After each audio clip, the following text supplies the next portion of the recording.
Hello, everyone. On behalf of Green Red Institute, a vegan think tank from Poland, operator and initiator of the largest advocacy coalition, Future Food for Climate, which today connects 90 civil society organizations, I'm honored to welcome you today to our meeting as part of the European Vegan Summit 2023. The European Vegan Summit brings together experts from all around the world, game changers for animal rights, climate, human rights, and a just, inclusive, ethical transformation of the food system. Let me introduce the first keynote speaker on behalf of MEP Dr. Sylwia Spurek, who could not make it to the health reasons. Her letter will be read by Barbara Vogue, her parliamentary assistant. MEP Spurek is a co-founder of Green Red Institute, the only Polish vegan politician, lawyer, PhD in law, legal counselor, member of the European Parliament since 2019, and vice president of the FEM committee, deputy Polish ombudsperson in the years 2015 to 2019, author of the first Polish legal draft of the Act on Counteracting Domestic Violence. As the deputy director of the Office of the Government Plenipotentiary for Equal Treatment, she coordinated the ratification process of the Istanbul Convention in 2014. MEP Spurek is biggest fighter for just future, solidarity with all animals and our planet. Ms. Vogue, the floor is absolutely yours. Hello. So first of all, thank you for the invitation on behalf of Dr. Sylwia Spurek, and big thanks to all organizers of European Vegan Summit. Without further ado, I will read the speech prepared for this occasion by MEP Dr. Sylwia Spurek for you. Thank you. When we look at the social and climate impact, including health and economic one, there is no bigger problem than animal agriculture today. The sector pollutes the environment, destroys biodiversity, causes climate change and deforestation, increases antibiotic resistance, causes food poverty, and turns the lives of people living in the vicinity of animal farms into hell. And in the end, kills billions of sentient beings. These problems grow bigger every day. This summer is clear proof of it. There have never been so many fires, floods, and heat waves on our planet as in 2023. The consequences of animal agriculture are not discussed at all in the European Parliament. I consider the current parliamentary term as a lost one for animals, humans, and our planet. During these last 4 years, no legislation has been adopted that would clearly address the problem of animal farming and its consequences. It seems impossible, as upon Paris Agreement and Methane Pledge, the European Union is obliged to cut its greenhouse emissions by 30% by 2030. Another goal is set up by the Green Deal, which implies for the European Union to achieve zero net greenhouse gas emission by 2050.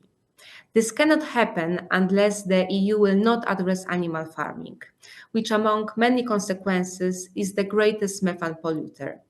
Interestingly, the Commission proposed a regulation on methane emissions reduction, but only in energy sector, which was voted in the Parliament in May 2023. The regulation's explanatory memorandum states that fossil fuels are responsible for only 25 up to 33% of anthropogenic methane emissions, but it points out that agriculture counts up to 50%. This means that the European Commission might understand the problem, but still decides not to take any action. Why does it propose legislation relating to the sector responsible for up to 33% of the emissions and does not come in first with the regulation or animal farming? Why? Probably because of the Mid Party, which is what I call a cross-party group of politicians from left to right who operate everywhere, including Poland and European institutions. They fight very efficiently, directly and indirectly in the interest of the mid lobbies to maintain the status quo by blocking every attempt to change. And I'm not only talking about liberals and conservatives, but also about left and green politicians. They pretend that the animal farming problem doesn't exist. They tend to ignore it, although academics, NGOs, and activists call for change. Unfortunately, lobbyist voices and political interests are still considered more important. Let me tell you about a very recent example. In July, I proposed a draft resolution on the health and lives of people living near farms. I prepared it in consultations with NGOs, academics, and experts in the field, including Green Ref Institute, Compassion for World Farming Poland, and Animal Safe Movement. As far as my resolution was found eligible, group coordinators in ENVI committee blocked it before it started being discussed in the committee. When I asked them why, they did not provide any explanation. It was not my first attempt in the European Parliament to bring up the issue of animal farming and its consequences. A few years before, I proposed a draft resolution on the consequences of industrial farms. None of the key political groups in the European Parliament supported my proposal.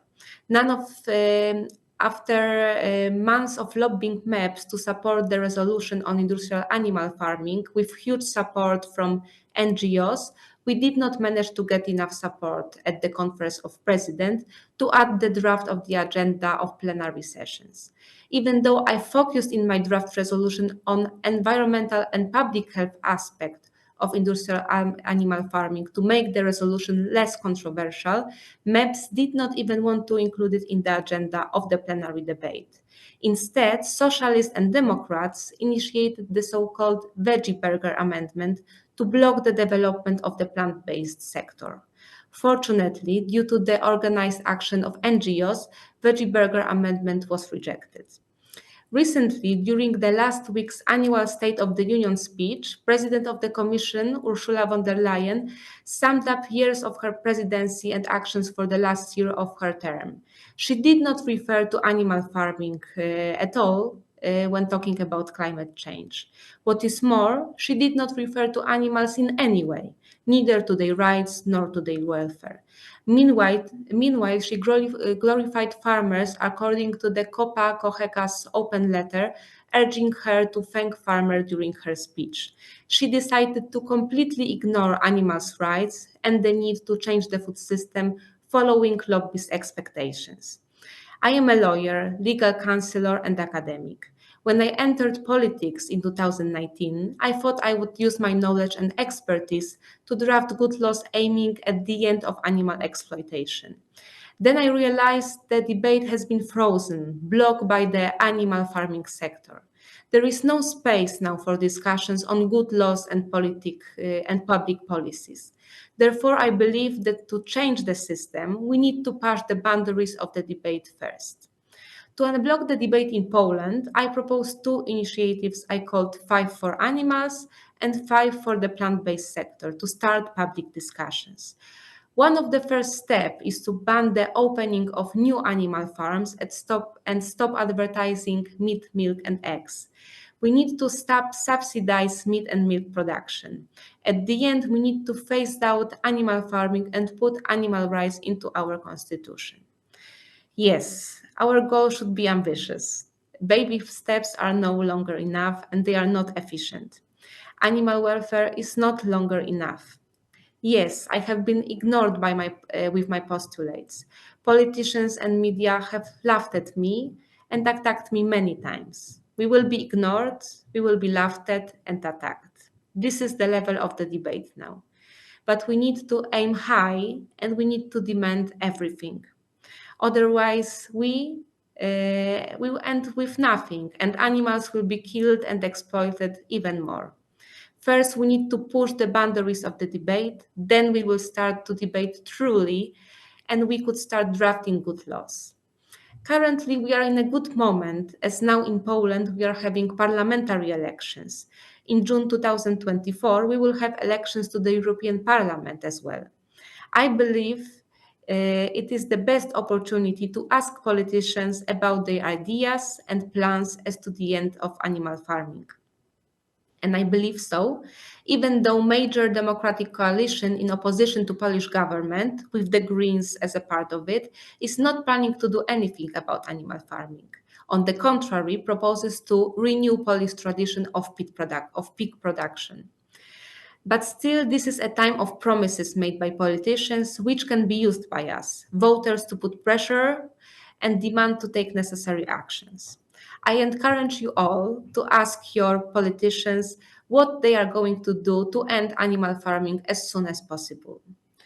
Let us have courage, determination, and patience. It is not a sprint, as my sister Anna used to say, it is a marathon.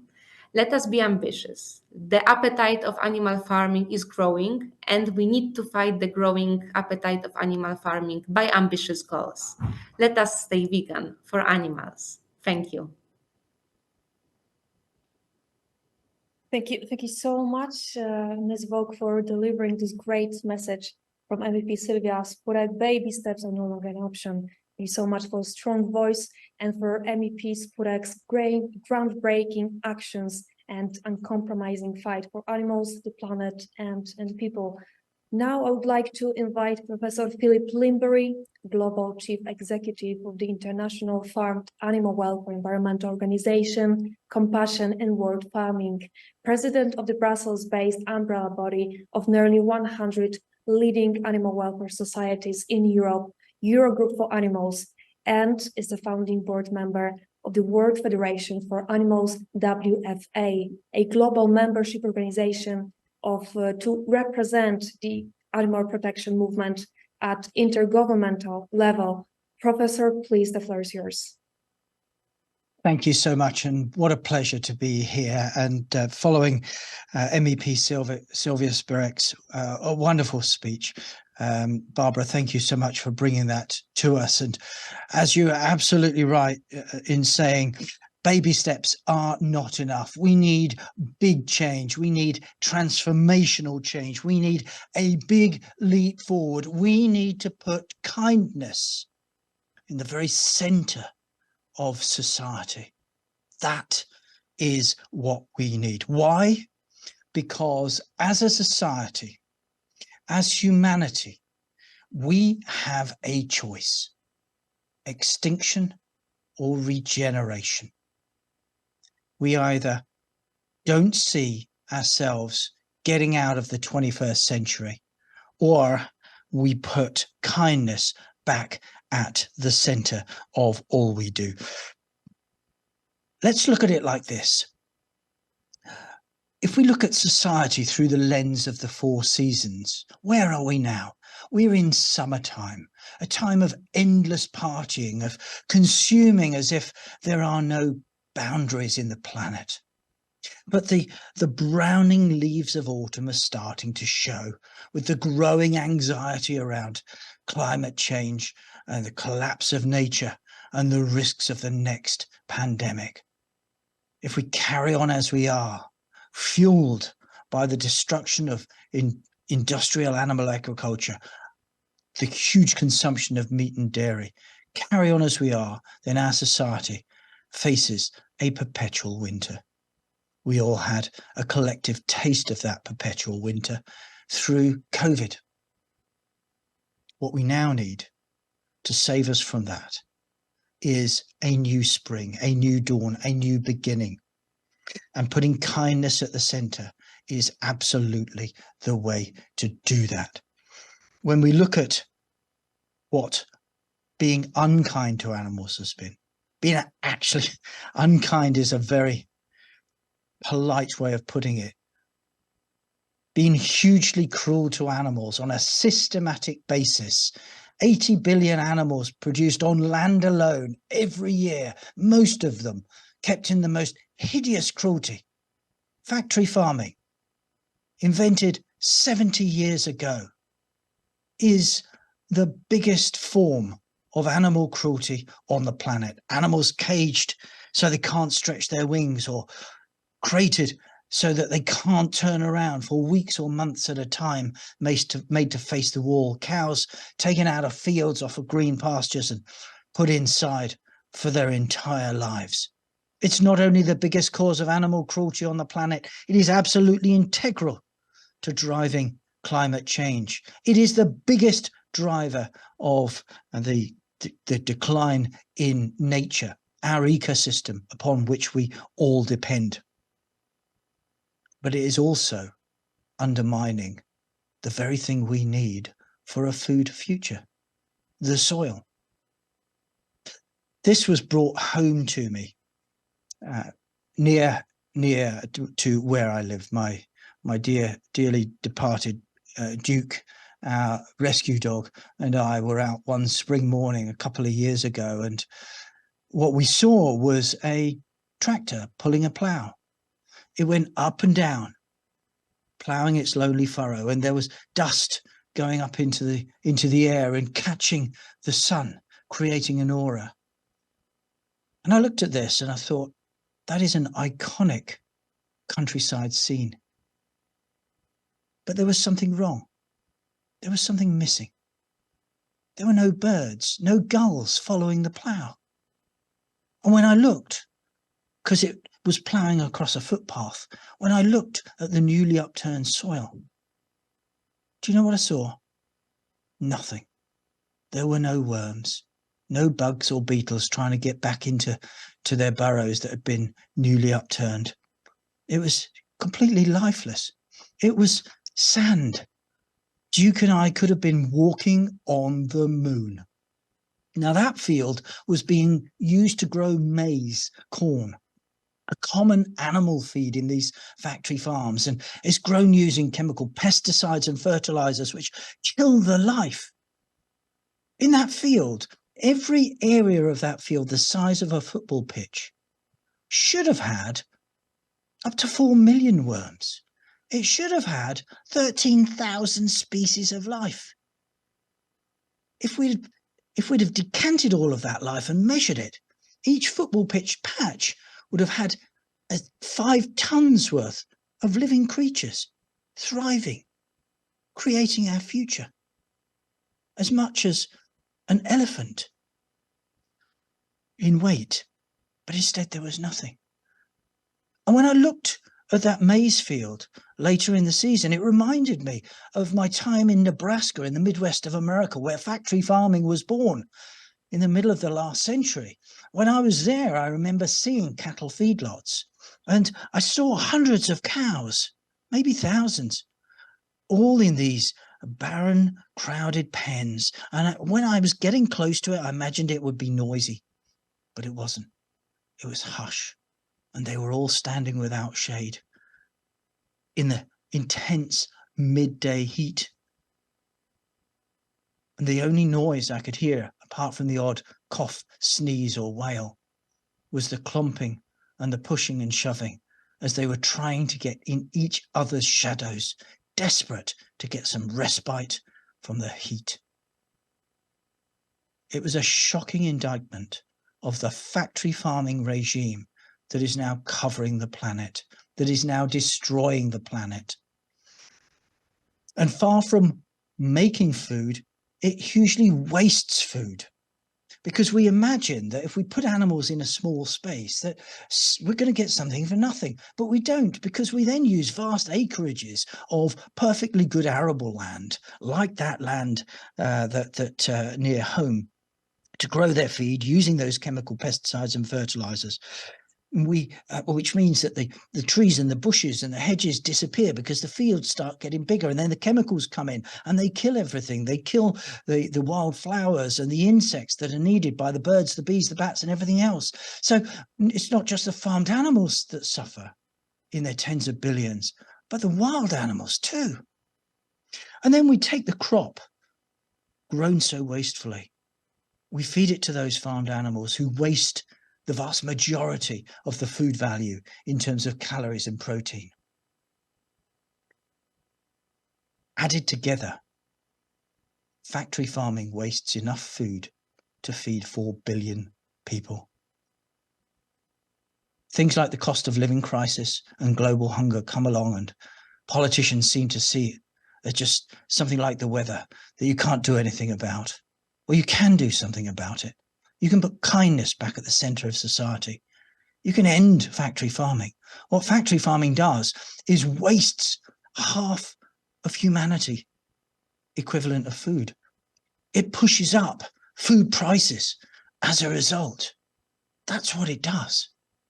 I was in Rome in heat that was record-breaking in July at the UN Food Systems Summit.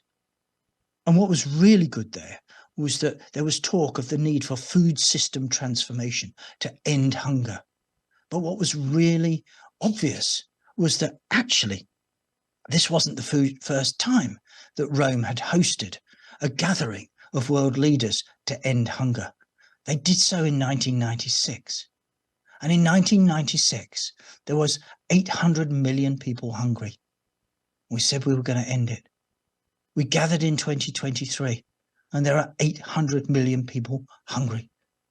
Factory farming is failing to feed people. It is unkind to people. It is unkind to animals. It is unkind to the environment.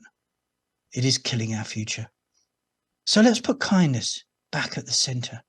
And we can do that by moving to a new regenerative future without factory farming. We can do that by moving to more plant-based diets across the board. We can do that by respecting the soil and bringing back that elephant's weight of biodiversity that should be under every football pitch patch of healthy soil through regenerative farming.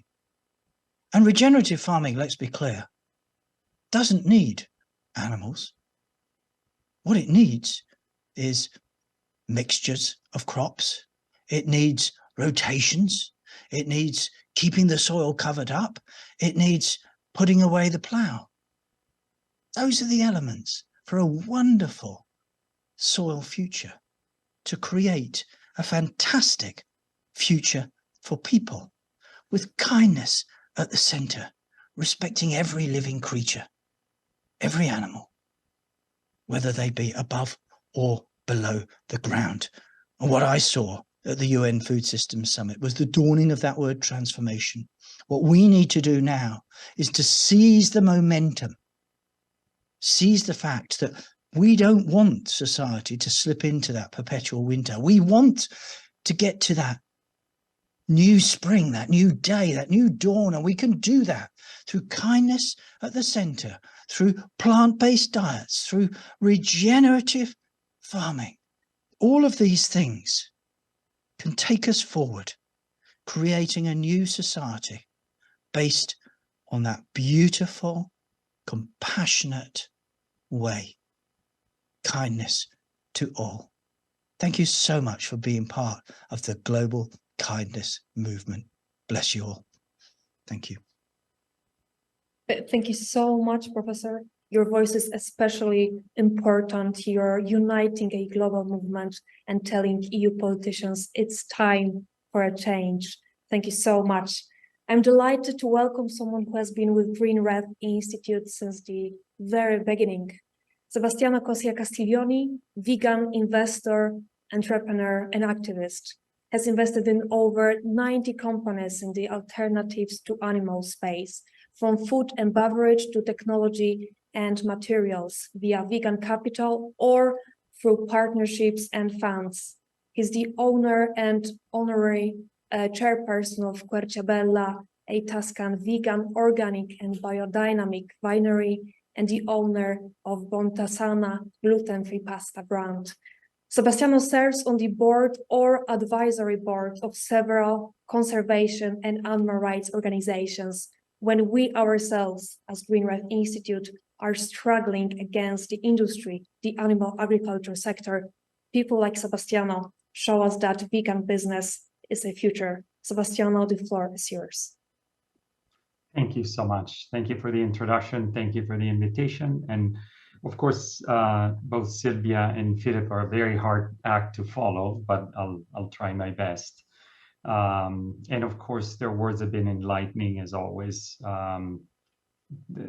painting the picture of how tragic the situation is, and that action is needed to move forward, of course, and to change the course of things and to put the planet on the right path. I am naturally a pessimist, and I'm very cynical about the situation, because I see what happens every day, and we face a reality that is much harsher than anyone imagines. Where very powerful lobbies are fighting against the good of humanity because of economic reasons, and they're mighty, they're powerful.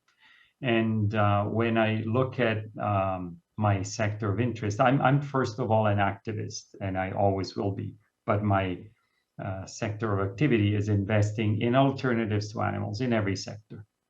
And what has happened, and what you will hear and read everywhere, is that plant-based is failing, that it's not growing, that it was a fad, and this and that. And I would like to clarify what is actually happening in the sector of vegan business and alternatives to animals business. First of all, the battle being waged by the meat and dairy industry is in full strength. They spend tens of millions of dollars in campaigns to spread disinformation about vegan alternatives, about food, about agriculture, about everything. Imagine that it was discovered that the meat industry is financing fake business schools to spread disinformation, and that they purposely finance campaigns about regenerative agriculture to spread the lie that it needs cattle and it needs animals, when in fact it's detrimental. And good enough studies already show that in fact the effect of having animals, even in on open pastures, is causing more harm in terms of emissions than less. It's more damaging than factory farming. Still, the campaigns are waging. They spread lies. They spread the lie that vegan food is hyper-processed, as if meat and all of the horrible things that they produce in the dairy industry for the food industry were healthy. And of course, it's all lies. But we have to face an enemy that is ever powerful, that has infinite money, that uses this money to corrupt everyone in the way of achieving its results, achieving through political bodies regulations that go against everyone's interest but the industries. And they do this through corruption. That is their main instrument. So what is very important to keep in mind is that we are fighting a mighty enemy, and we have to keep fighting. Just to put it in perspective, every year, governments around the world give the meat and dairy industry $500 billion in subsidies that come from our taxes. Now think of that number. It's $500 billion of free money that they give to them to destroy the planet and to ruin people's health. And of course, the alternatives to animals industry is trying to fight back, but with microscopic instruments. Now imagine, and this is demonstrated by research, imagine that in every retail space, think of your local supermarket or the big chains, the meat and dairy industry pay to keep vegan products off their shelves and to reduce shelf space. This is something that we have seen and demonstrated and faced on several occasions, because they have money to spend. We're giving them money, $500 billion. Of course, they're going to spend it any way they want to keep the status quo. But imagine an industry where you have to fight an enemy that has $500 billion they did not earn, they just stole, and they can spend it any way they want to keep getting more of that money. So there's pressure on retail chains to keep vegan products out. There's disinformation about the products being healthy. There's disinformation about them being even. The most incredible thing is the meat and dairy industry is trying to say that milk can be earth friendly or emission friendly. It's ridiculous. I mean, they just lie, and they have the instruments to do it. So what's happened in the business in general, in the sector, we have seen several vegan companies, vegan brands go out of business because they couldn't stand the pressure of this. And we have seen enormous pressure through the media to say that, you know, vegan alternatives are not healthy. I mean, there's ridiculous thing like saying that oat milk is not good for your health when, you know, imagine when the alternative is dairy milk that causes cancer. And that's demonstrated by science again. So imagine a business sector where everything is completely distorted. You have an industry, okay, here's another number that's very interesting. Meat and dairy industry, 50% of their revenue comes from public subsidies. Now imagine any other industry that had to survive like that, or imagine your own business or your neighbor with a store who, you know, who says, yeah, well, I don't need to work so much because anyway, 50% of my revenue comes for free. I don't have to do anything for it. So in this completely distorted environment, there are also some elements that relate to the economic situation that have played against vegan businesses and alternatives. And these are a general economic crisis that has dried up venture funding and investment in new ventures that in alternatives for food. Keep in mind that the crisis is hitting everything. So Tyson Foods, the biggest meat company in the United States, has seen its stock plummet, and it's doing really badly, and it's closing plants and firing people because meat is so expensive that even with their subsidies and even stealing all the money that they steal, they still cannot make ends meet. And if governments reduce the subsidies that they give to this industry just 10 or 20%, they would be out of business. Imagine that. So of course we need to keep the pressure up and try to make that happen. In the meanwhile, in this sector of alternatives, we've learned a few very important lessons.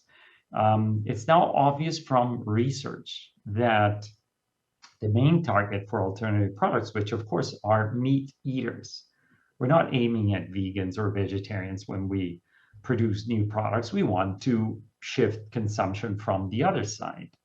And it's now obvious from research that there's no concern whatsoever for the environment, for health, for animals, for the planet, for you name it. Or let's not forget that the dairy industry holds the record for the worst labor condition and the highest number of illegal migrant workers in Western countries. Keep it in mind, okay? They're evil in every direction. And the meat industry holds the record for the highest incidence of accidents at work, which means people getting injured or dying while they work because of dangerous conditions. So that's the evil industry that we fight against. But what is very important to keep in mind is that consumers, because of the pressure from the media and all the lies that they hear and this and that, have no concern or knowledge of what's being done to animals, what's being done to the environment, what's being done to their health, what's being done to the planet they live on, the destruction that keeps occurring on a daily basis because of the meat and dairy industry, factory farming on a global scale. What consumers care about, and this is in every study, every poll, every research that is done, is taste and texture. They want these products to resemble the ones they're going to give up. And this is where many companies unfortunately failed. And some companies lost market share. But for instance, Impossible Foods, which is only available in the US and a few Asian countries now, has grown 3 times over since 2020. So it's grown 300%. I don't know how many of you have had the luck of trying their products, but it's so indistinguishable from animal meat that even in blind tastings, regular meat eaters cannot tell the difference. And that explains their success. The other big trend that we see in business is because people care about prices, that's of course a factor that plays. And again, we play against an industry that receives $500 billion for free. And of course they can, manipulate prices of everything and put pressure on retail chains to keep the prices of every vegan item high and complicate their lives and so forth. Price is a concern. So a big trend we're seeing in the vegan business is we're switching from innumerable brands. How many brands of veggie burgers have you seen? I can't even count them. But we're switching from branded products to ingredients, which is the way to beat that industry, because no matter how much they cheat, no matter how much money they steal, no matter how much they abuse the system, their products will always cost more because they cannot reduce the cost under a certain level. That's because of the waste of resources, of the waste of goods. And as Professor Lymbery was describing, the enormous waste of resources, which of course has a cost, even if they get a ton of money for free. So in general, what I can tell you, and I want to leave you on a positive note, because otherwise it sounds like I'm describing mayhem only. Unfortunately, the situation in general is getting so much worse in terms and environmental terms that there is no alternative to switching away from animal-based food. There is no alternative. Just in the United States, the availability of water in the southwestern United States, where most of the food for the country is produced, is reduced so much that they now face an existential crisis. But so does the rest of the world, as we can see.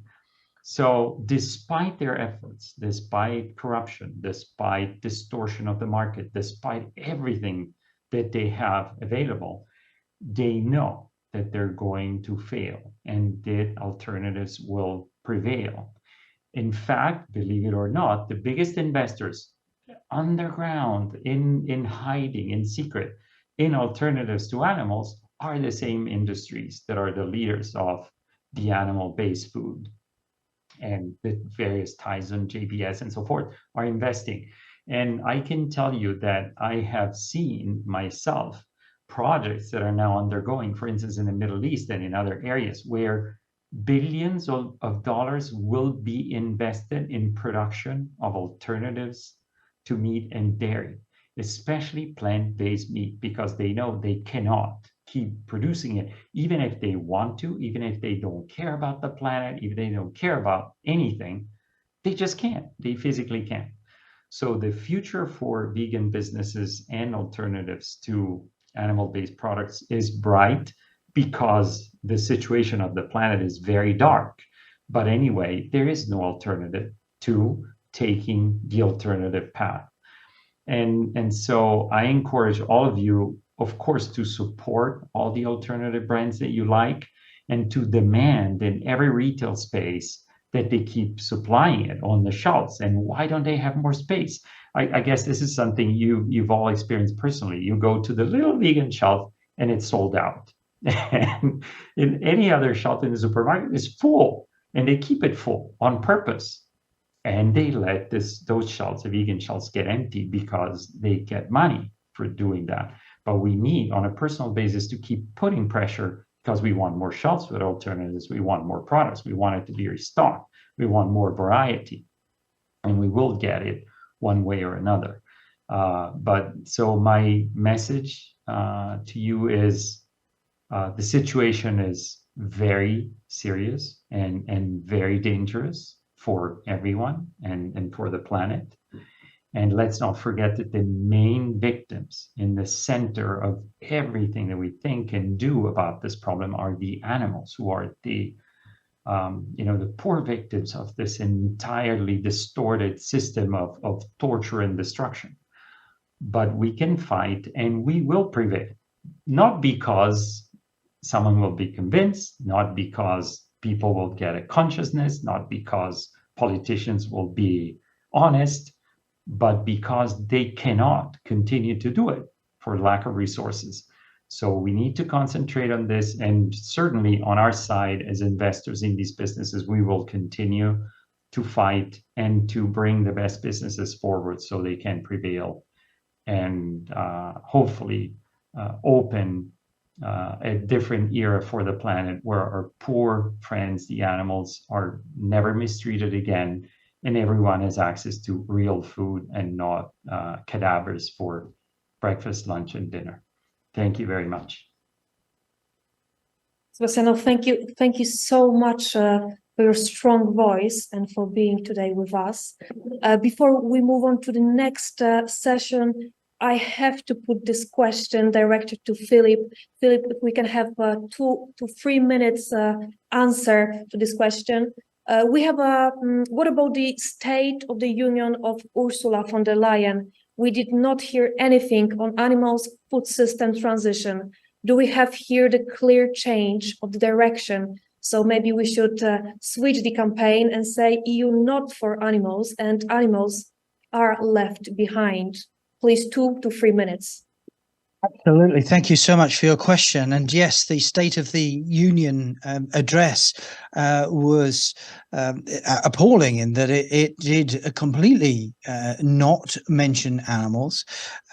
We fear that the long worked on revision of the animal welfare legislation, banning cages, giving animals less cruelty in the farming system, we fear that all of that is quietly being shelved.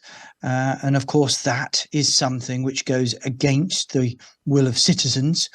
1.4 million European Union citizens signed up to the European Citizens Initiative calling for an end to the cage age. The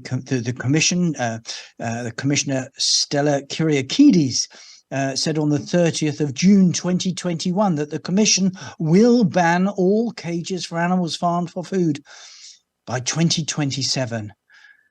And now things have gone quiet. They've gone quiet also on the Green Deal, the strategy to get the whole of agriculture to a more sustainable footing. It's gone quiet about saving the planet, about saving the future for humanity, about reducing animal suffering. And that is very concerning. So I do think now is the time to be loud, to call on the European Commission to come back to reality and to deliver those long-awaited and long-prepared proposals to revise the animal welfare legislation, to ban cages and to create a kinder future for animals, people, and the planet. Thank you for asking.